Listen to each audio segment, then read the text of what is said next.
What's up, everybody? We're back here at 757 University. As always, it's yours truly, Coach T, and to my right is Coach Jacks. Everybody, what's going on? We've been gone for a minute. Regular season had to go. I had to leave Coach Jacks, had to coach and do my thing. Now that my season is over, I'm back, and we're able to get back rolling here at 757U.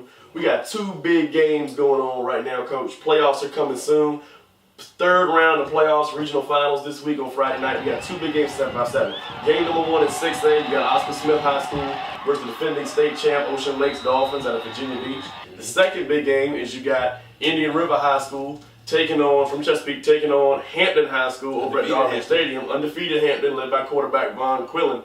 So what I want to do right now, folks, is we're going to jump right into the two big playoff games. Let's start off with a very highly anticipated matchup. The big Goliath game, 6A here in 757. We got Ocean Lakes, we got Oscar Smith. Coach, give me a quick breakdown. How do you see this game going? Because a lot of people are saying Ocean Lakes and it might not be close. What are you saying? You ever know a guy that just always find a way to get out of trouble? Like, he was in school and, like, he go to the principal's office, but the principal never called his mom. Right. He didn't go to ISS. He didn't go to ISS. They found a way to escape. He was like doing his taxes and he messed it up. But he didn't get caught. He didn't get caught. So who is that, Coach? That's Oscar Smith. I'm like, you can't. You got to take your hats off because they find a way to win. You find a way to win. They find a way to win. That's the mark of a great team. But I'm just saying, man. Not this week, huh? Some of this stuff, man. Not this week. Like, okay, they're not going to be playing in the real this week. No. Not in the real. I don't think it's going to be one of those fluky games where something happens and that's supposed to happen. I think that the hourglass for Cinderella has ran out. The clock has struck midnight. And where are we not right now when we're talking about Oscar Smith as a Cinderella? We get that later, but let's think about this. Indian River has them on the ropes. This is back in week 5, first week of October. Indian River has them on the ropes for 4 quarters. And when I say 4 quarters, I mean 47 minutes total. With a minute to go, Oscar Smith, down by 12, runs a reverse option pass to the quarterback. He catches it for a touchdown. Indian River is still up. It's 14-9. All they have to do is get a punt off. The punt gets partially blocked and returned down the sideline for a touchdown, and Oscar Smith escapes. Then, Coach, 2 weeks later, against Western Branch is down 2 with a 4th and 5 from the 12-yard line, but because it was in the middle of a hurricane, Coach didn't elect to kick the field goal. He went for it and got stopped, and they escaped again. Then, last week in the playoffs, down 7. They won it again. Down 7 to Grassfield. 2-minute drill, down the field, touchdown, win the game 20-19. But you know what?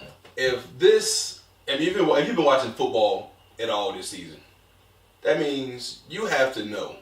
Michigan State will tell you, you got to play the whole game. You got to play special teams. Look, you got to play all 3 phases of the game. Look, if you lose a game, it's a part of the game that you weren't totally successful in. You can't say that you won every facet and phase of the game. Right. If you have an L on the board. Mm-hmm. Like I tell anybody. Look, I don't apologize for no wins, and there are no moral victories. That's right. So it's some portion of the game where you lacked in, it's just something. If you can't hammer down that game when you got to put your foot on the throat. Mm-hmm. You got to be able to finish them off. If you don't finish them off, then you get in these highlight type of games where it's this fluky stuff happening at the end. It's just they're well coached, and you can tell when a team's well coached, stuff like that falls your way. It's not luck. Right. It's a combination of preparedness and opportunity. This is what it is. And I'm going to say this about Oscar Smith as somebody that's coached against Oscar Smith, played against Oscar Smith and Coach Morgan when he was there. Oscar Smith is like water. If you have something that has any crack or any hole in it, I'll find it. Oscar Smith is like water. It's going to find the crack. It's going to find the hole. That is a credit to the coaching staff and the pedigree of that team. Now, when we look at the game against Ocean Lakes, to wrap it up, Coach, the question is, does Ocean Lakes have a crack? Speaking of water, Ocean Lakes is the water. What are you talking about? Ocean Lakes is the water that's going to find the crack. And this team, they're going to find the crack in Oscar Smith. Defense is okay. That passing game is all right, but that not having the ability to run the football, Yeah, they have struggled. Oscar Smith been struggling running the ball all year. You can't run the football now. We're going to talk about the running game in another game that we talk about. But Oscar Smith struggling running the ball. If you can't run the football against this team. But the point is here at 757U, it's not going to be. Oscar Smith is tough to beat because they find ways to win. But when you're dealing with a team in Ocean Lakes that, at least on paper and on the field, does not have a weakness, honestly, I think Oscar Smith can hang around at least for the first half, simply because of their coaching staff and their experience. But as we saw last year, this is just going to be part two. Last year, it was a 5-point game going into halftime. And then in the second half, superior talent and superior size took over. And the biggest thing here, Coach, is if the running back for Ocean Lakes, if LeBron is healthy, if he's healthy, then in the second half, I see Ocean Lakes pulling away. Well, this is the thing. If he's not, then Oscar Smith could hang around for 4 quarters by default. This is the thing. Great coaching will keep you in games up until a certain point.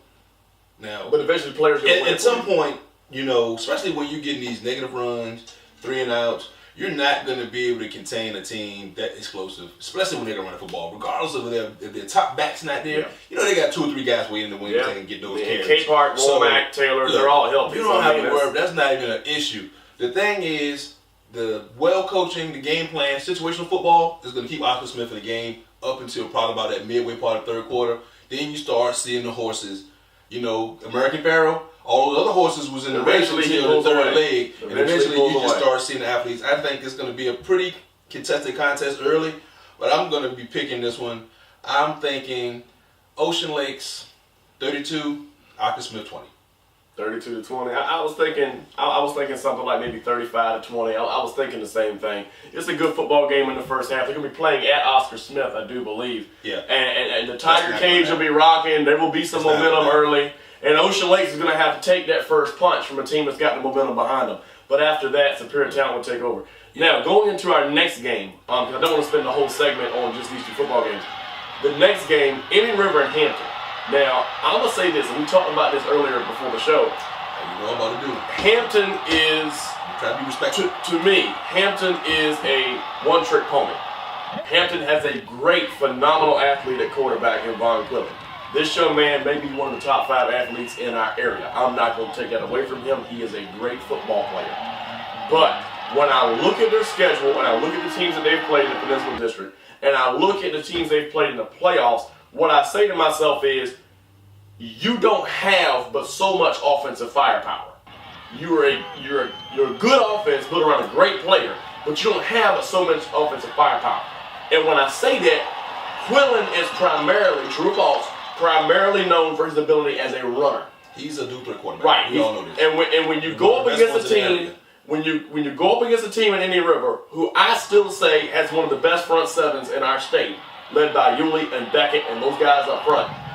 That team is built to neutralize whatever you do in the run game, whether it's the running back, quarterback, it doesn't matter. They are built to neutralize that. So if you take away Quillen's ability to run the football, do they have the ability to beat Indian River in a passing game? That's my first question. My second question is this. Can I answer the first question? No, I'm going to give you both, then you answer them both. If the second question is this, Hampton always plays tough defense. They play tough defense. But has Hampton faced a team with the weapons on offense that Indian River has? Well, answer those questions. I'm going to say this. For one, it's strength meets strength with these 2 units.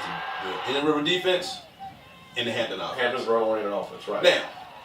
Now, this is the problem I'm going to see here with Hampton being a primary quarterback run threat. Now, the offense is going to be pretty good from 20 to 20.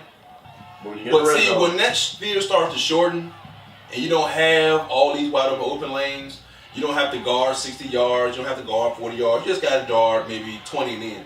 That playbook starts to shrink, and you have the ability to be able to have linebacker spies, people be able to stay in, to be able to watch the quarterback. Spy him. And they have good enough down in the box and spy him. They have good enough athletes to be able to guard the wide receiver for Hampton because they're not spectacular. They're a pretty decent unit, but they have some pretty good guys over there. The best receiver in the PD plays for Phoebus, not Hampton. So they should be able to at least be able to keep them honest on the outside. And, I think it's going to be one of those games like Indian River been playing basically all this season. They don't score a lot of points.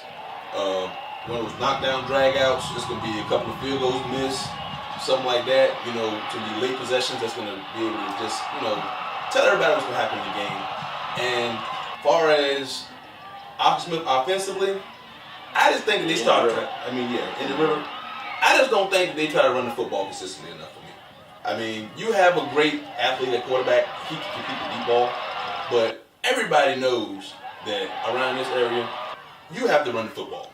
That's why we talking about Arthur Smith. And are you talking about yardage production? You're talking about touches? I'm talking about we are going to run this football. Okay, so you're talking about 25 carries or more. We're going to run this football. We're not going to, first down, throw the ball. Second down, throw the ball. Third down, throw the ball. We need to run the football. Because if you don't do that, you fall into Hampton's hands because they want you to get into a passing game because they want to hold the ball and run the clock. Right, so they want you to have short possessions. Exactly. You get behind the chains, you're throwing the ball all the time, you're going to have short possessions, they're going to try to hold on to the ball because you know that the quarterback's going to have the ball 90% of the time. So you want to be able to control the clock, shorten possessions, and be able to make your physical presence known because we all know that this can be a really physical offense if they can get their stuff together and get it in gear and then just mow down some teams. Yeah, they're very big up front. Make it ugly. Get all those big. They got a pretty decent line. They got some numbers. They got some D1 kids on that line. Yeah, they got some big boys. So you got to take those guys and say, look, we're going to have an attitude. We're going to set the bar. The team that sees us next week, if we win this week, they're like, man, we don't want to face those guys. Well, I'm going to say this. Coach Farabee is known for his desire to throw the football and his ability to throw the football offensively.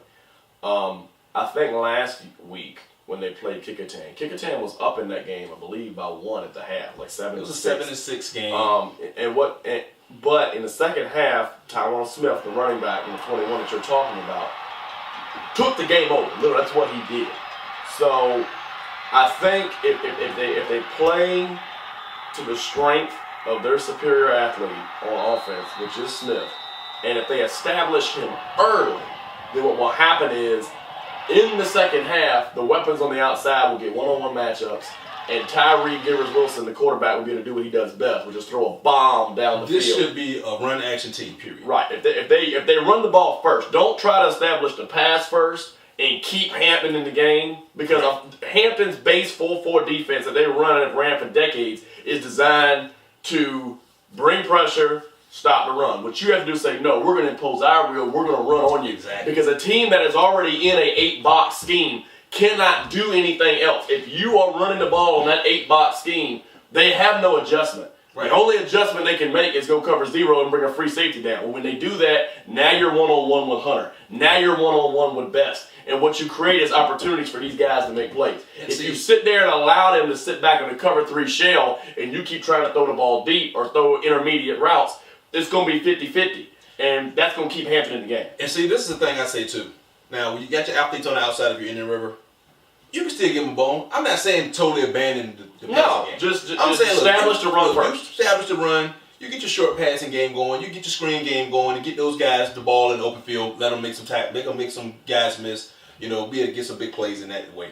But you don't want to be stopping back. You don't want to get in the game where you're dropping back 5-3, 5-step drops, padding the ball, looking down the field, throwing the ball 30 yards in the air. You don't need to do that. You got guys. Establish the run first. Establish the run. Short passing game, play action, then you throw your 20-yard bombs. And I think if they can do that, because they're going to need to at least put up 20 points on this team.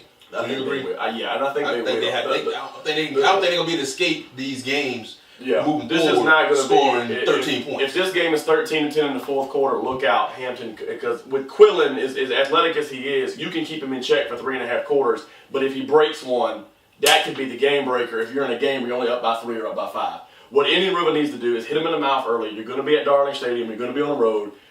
Circle the wagons, run the football, hit him in the mouth early, and put him away late. I like Indian River in this game. I'm thinking 26-17, something like that. About a 10-point margin, 9-point margin. I see the defense, to kind of sum it up, Coach, I see Indian River's defense not only just slowing down Hampton's run attack, but I see them making a play here. Whether it be causing a turnover, Beckett is probably the best cover linebacker we have in this state. He's returned multiple interceptions this year for touchdowns. I see one of those linebackers or one of those defensive players, because Hunter plays in the secondary, he's a free safety. One of those guys making a play, I'm going to say this, Coach, making a play either late to seal it or early to kick Hampton in the mouth and let them know, nah, you're not gonna run the way. I was thinking along those lines of a late game play. Yeah. Put over top. Something to put them away. I'm thinking 24-21. I'm thinking close game. Late game field goal, maybe overtime. Close game. Maybe overtime field goal to win it. Just because it's gonna be a dogfight. It's gonna be a couple of those plays, and it's gonna be probably like it was like for Andrew these last few weeks. It's been a stalemate first half, punching. They jabbing each other, trying to fill each other out. A couple of scores late. Those athletes make plays. I just think that it's gonna the inability of the team to not be able to score in the red zone is going to be the key to the game. And I think, like we talked about, like I said earlier, the do-it-all quarterback against the stout defense front seven gets kind of slim there, some slim pickings. So you're going to have probably 3 or 4 red zone opportunities that go without points. Yeah. So I'm thinking this not touchdowns at least. Yeah, not point. And, you can go for it on 4th down, you can get nothing. Right, and that's basically in a nutshell. The last thing I'm gonna say about this game is this: special teams could come into play. Special teams will be special. For 2 reasons. Number one, we've seen Indian River lose a game because of special teams, but we also know that they have a Division I athlete returning those kicks. So it could go either way for them. If Same thing would happen. If Gibbons Wilson throws the ball more than 20 times, then they're gonna probably lose this football game. Okay, that's fine with me. That's my caveat. And I'm gonna say this. If Tywan Smith, if he gets 15 to 20 touches, if he gets 15 to 20 touches, they're gonna win this game. The game is over. The game is over. It's not gonna be close. I seen that young man against Hickory have 300 yards of offense on 12 touches. It's a 20 touch. If he gets 15 to 20 touches, he's 20 throws. No, that's not gonna be the formula. Now that we've given you all that, what we want to do, we've been off the air for a few months, obviously because I had to go away and coach. What we want to do is let you guys know at home that you heard our 2 picks, Ocean Lakes and Indian River. Those are our 2 picks, both of them by double-digit margins. Now, we don't want to forget about our other 757 teams that are competing in playoffs right now. In the 3A bracket is Phoebus. The 4A bracket is Lake Taylor. Now, Coach, I know your feelings on this, especially with Phoebus. We've had a lot of issues. We're going to talk about this in other podcasts. We're not going to spend all day on it today. But there's been a lot of issues in 3A with our local schools playing against teams that, quite frankly, are inferior competition. I couldn't say that for the 2 months I was coaching, but I can say that now. They're inferior competition. You should not be in the playoffs with a 1-9 record. You should not be in the playoffs with a 2-8 record. You should not be, as a 9-1 Phoebus school, playing playoff games upon which you've outscored your opponents by 80 points in 2 weeks. But they are a 757 school. They are in there. We wish them the best of luck this week against Pocosin. And I'm going to say it here. We ain't got to take much time on it. Phoebus by at least 28, and I'm going to leave it at that. Now, same thing with Lake Taylor. Lake Taylor played a very tough game against Kings Fort last week. They should have lost. Many people, they almost did lose, Coach. Many people felt like that was the subpar 4A state championship, Lake Taylor and Kings Fort. It's a good football game. Wayne Davis dominated the second half and scored late with a minute and a half to go to put Kings Fort out of the playoffs. Lake Taylor has, I believe, Hanover this week, Coach. Yeah, Hanover. And what I'm going to say about Lake Taylor is this, and this is the one thing I want to wrap up our show with, that we're going to be starting a new initiative here at 757U. Please come out and support these kids. Now, what we want to do is give you the information on some of the things we have coming up here at 757U. We have scheduled our first exciting times annual combine. It is a postseason combine. It's going to be held on January the 9th at Virginia Beach. Great Game Athletics. The owner is Chris Sykes. He's one of our biggest partners and helps us with a lot of stuff. It's going to be at his facility down in Virginia Beach. What's going to happen is you can do your online registration right now. It's on the website. It is $25 for a 3-hour combine. Coach, I don't know anywhere else where somebody's going to get 3 hours for $25. People don't even work 3 hours for $25. Look, let me tell you something. And then Chris is the real deal. Oh yes. You go to the website, click on this link, it'll take you to this site.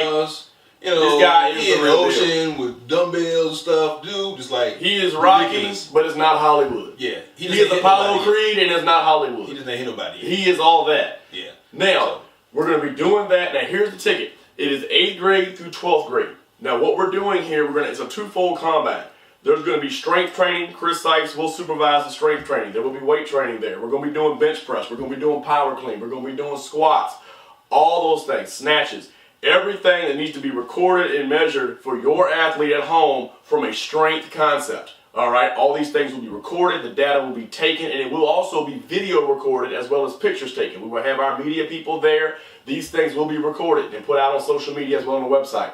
Now, the other half of the combine will be done by myself, Coach Jackson, and our partners on the coaching staff. What we'll be doing is the agility drills and so on with your athletes. We'll be measuring a 3-cone. Coach will be measuring a shuttle. We'll be doing all these things as well as stuff to make long jump, vertical, everything. All of these things will be done to see to it that the data for your athlete is recorded both from the skill set standpoint as an athlete as well as the strength standpoint. And you say, Coach, well, what is the point of a postseason combine? Well, number one, for you seniors, there are many seniors right now in our area that have not been offered yet. Many seniors in our area right now that have not committed anywhere because they didn't get the offer they want. Well, guess what? All the data on these young men is at least, what, 6 months old? Yeah. Okay. Was taken back in the early summer or even early spring. Yeah. So the data on these guys is old. A lot of times what happens is the data changes. A kid gains weight, loses weight. A coach wants to see, did he maintain his strength during the season? Okay. If he suffered an injury, did he maintain his agility?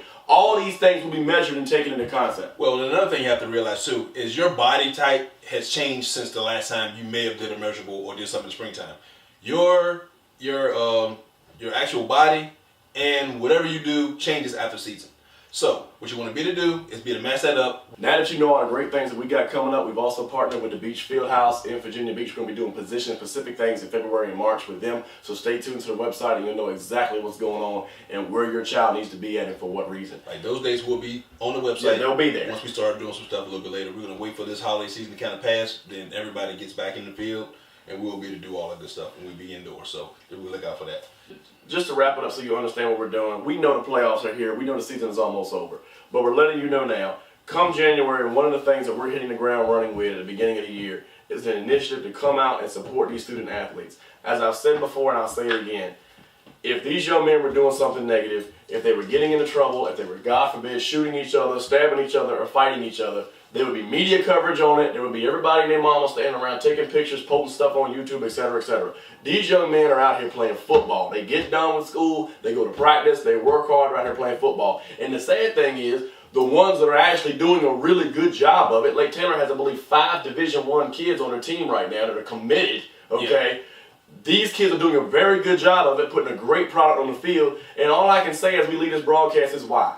Why are we not having standing room only to come support our kids? So please, stay tuned to our website so you know what's going on. But that's one of our new initiatives coming out. Support the kids in the community. Because whether you're wearing the shirt or not, you're still a member of 757. And always remember, no matter where you're at, rep where you're from. I'm Coach T. That's Coach Jax. Tune in next week and let's get this thing popping in the new year. Happy Thanksgiving, everybody. All right. Watch those playoff games.